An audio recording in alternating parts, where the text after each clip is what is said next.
cristiana, ¿cuáles son los géneros literarios que se presentan en el Nuevo Testamento? Bueno, el Nuevo Testamento tiene 4 géneros. El Nuevo Testamento, como lo comenté al principio, consta de 27 escritos. De estos 27 escritos, 4 son evangelios.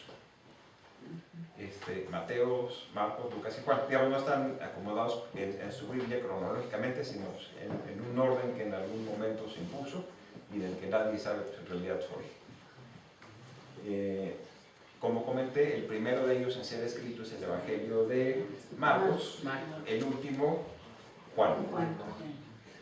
Luego existe un texto que son los Hechos de los Apóstoles, que podríamos decir que, vaya, si hubiese aquí un teólogo seguramente aprendería por lo que estoy diciendo. Es una suerte de novela cuyos héroes son Pedro y Pablo, y narra sus peripecias en el mundo grecorromano. Cómo salieron en el caso de Pedro salieron de Jerusalén pues a convertir personas, y en el caso de Pablo, pues, como de ser un gran perseguidor de cierta facción de lo que al día de hoy llamamos cristianos, se convierte pues, en el gran apóstol de los gentiles, ¿no? Luego vendrían 21 cartas, de las cuales el grueso, 13, fueron escritas por o son atribuidas a San Pablo. Luego existe una carta que, digamos, un texto muy interesante, pero que propiamente no es una carta, que es la carta, lo que se conoce como la Epístola a los Hebreos, y luego las epístolas católicas, que son la de Santiago, 2 escritas por o atribuidas a Pedro, 3 escritas por o atribuidas a Juan, y la epístola de Judas. Es decir, son 7. ¿Y la epístola de los Hebreos está atribuida a alguien o...? Digamos, la tradición cristiana occidental la atribuye a Pablo, pero digamos, literalmente no es una carta, más bien parece una homilía o un tratado, y no tiene esta atribución paulina, ¿no? Porque voy a leer, digamos, el comienzo de una de las cartas de... Por ejemplo, primera epístola a los Corintios. Pablo, llamado a ser apóstol de Cristo Jesús por voluntad de Dios, y Sóstenes el hermano. Digamos, las cartas siempre empiezan de esta forma, ¿no? ¿Quién le escribe y a quién se dirige? Digamos, en el caso de la epístola no tiene esta estructura, ¿no? Su lenguaje es distinto, sus temas son distintos. Por lo tanto, la exégesis moderna dicta que no fue escrita por San Pablo. Y por último, tenemos el texto que a mí me parece de los más interesantes de la Biblia, que es el Apocalipsis, ¿no? Palabra griega que significa revelación. Estos serían los 27 libros que componen el Nuevo Testamento. Y el término, por ejemplo, de evangelios, ¿fue primera vez utilizado por los cristianos o tiene un análogo en el mundo grecorromano? No, esta palabra es muy interesante. Digamos, al día de hoy evangelio es marca registrada del cristianismo, ¿no? Pero no siempre fue así. De hecho, el historiador judeo-romano Flavio Josefo, digamos, utiliza la palabra en un par de ocasiones y no en un contexto cristiano. Se conservan inscripciones paganas que se valen de esta expresión para denotar cosas. ¿Y qué es en el caso de Flavio Josefo, a qué se refiere? A la muerte de Nerón, digamos, hubo una gran, que ocurrió en el año 68, hubo una gran confusión en el Imperio Romano y se sucedieron 3 emperadores en forma muy rápida, ¿no? Carlo, Otón y Vitelio. Al final todos ellos fueron desplazados del poder, por medios violentos, por supuesto, y quien ocupó trono en Roma fue un general, que era el general al que Nerón había encomendado reprimir la rebelión de los judíos en Palestina, ¿no? Josefo, Vespasiano. Digamos, una etapa de gran convulsión. Flavio Josefo fue, digamos, el general designado por Jerusalén para ocuparse de la defensa de Galilea. Fue capturado por Vespasiano, pero por razones no del todo claras, se hizo amigo del futuro emperador y de su hijo Tito, que también fue emperador. Y al emperador, y a este futuro emperador, digamos, le hizo una profecía de que sería justamente quien obtendría el trono de Roma al término de esta situación de gran inestabilidad política. Y en sus textos, Josefo, digamos, describe el advenimiento al poder de Vespasiano como evangelios. La palabra es como evangelios. Y recordemos qué significa la palabra.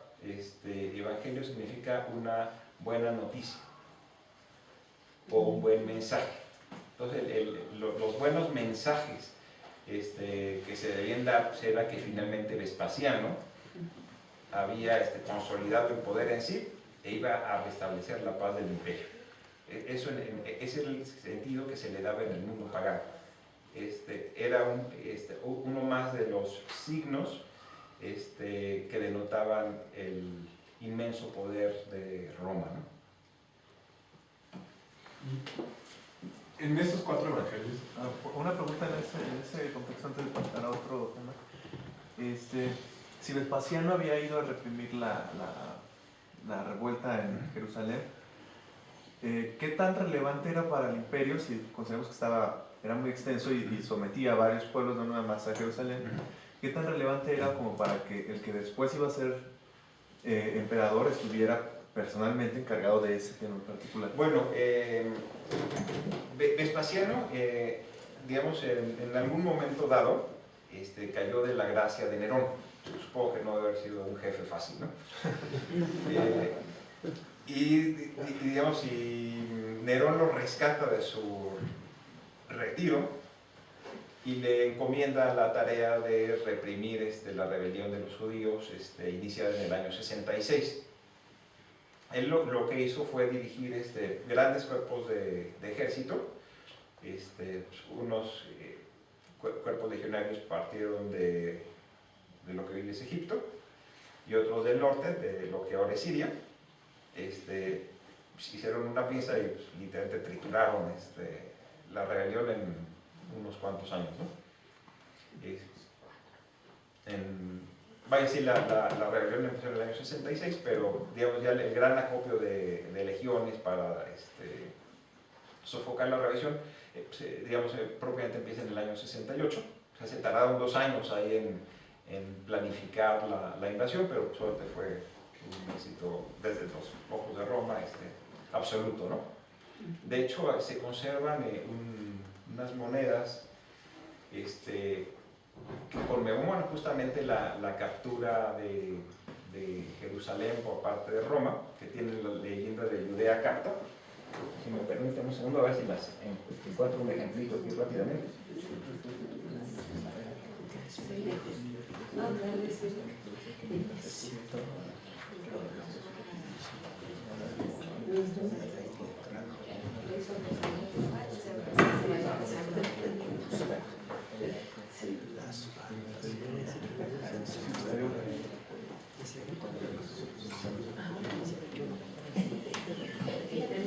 Bueno, lo uso después, para no hacerles perder el tiempo.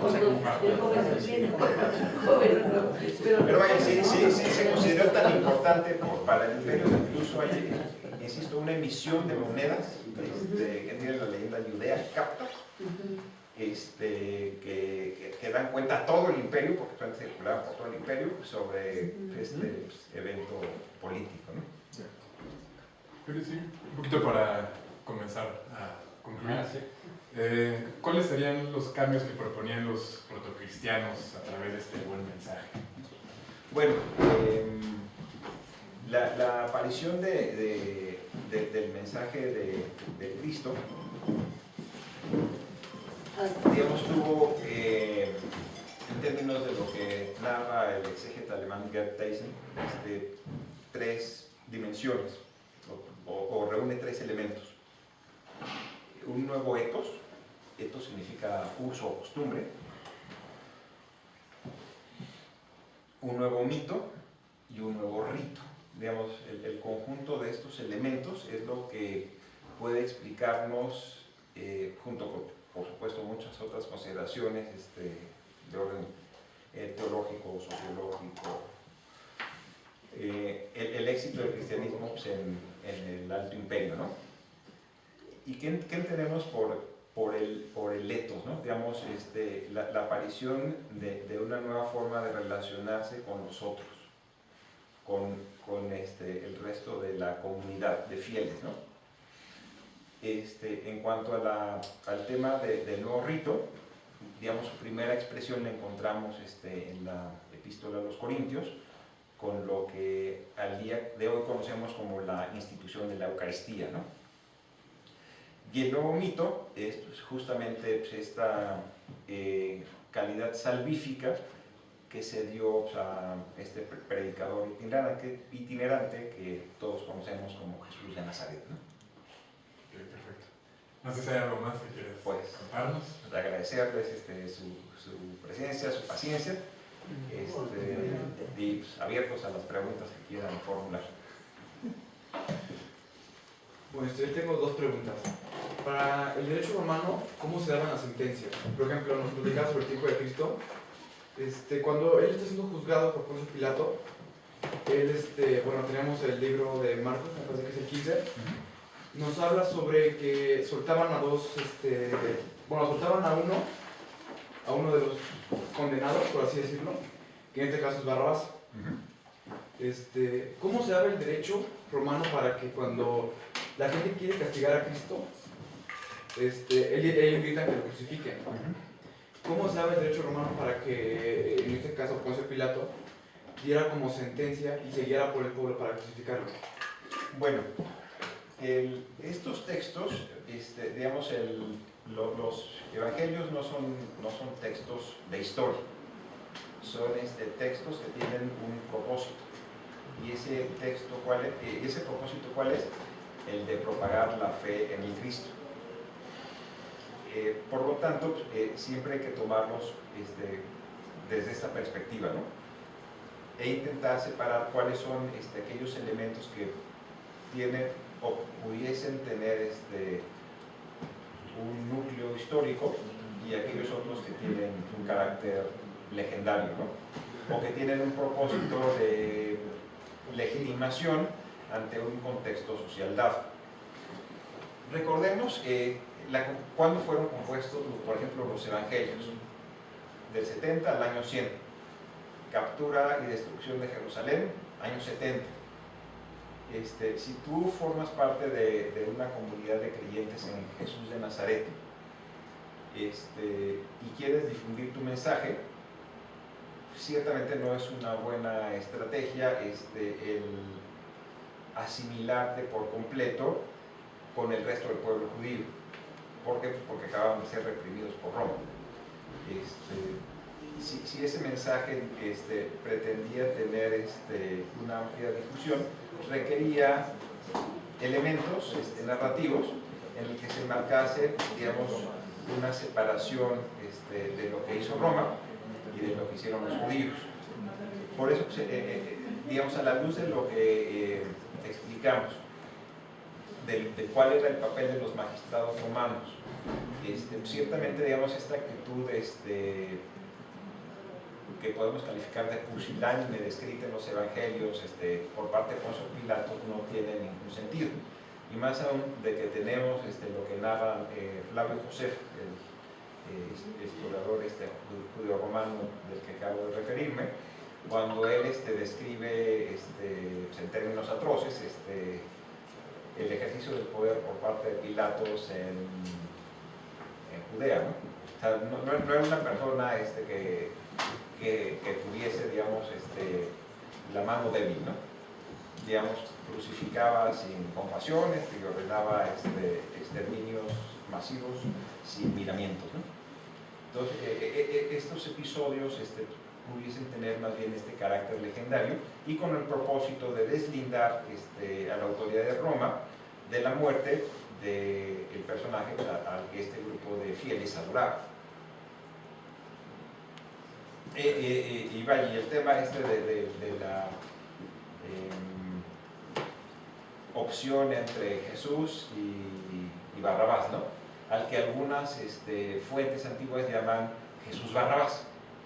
Y aquí hay que desmenuzar las palabras, ¿no?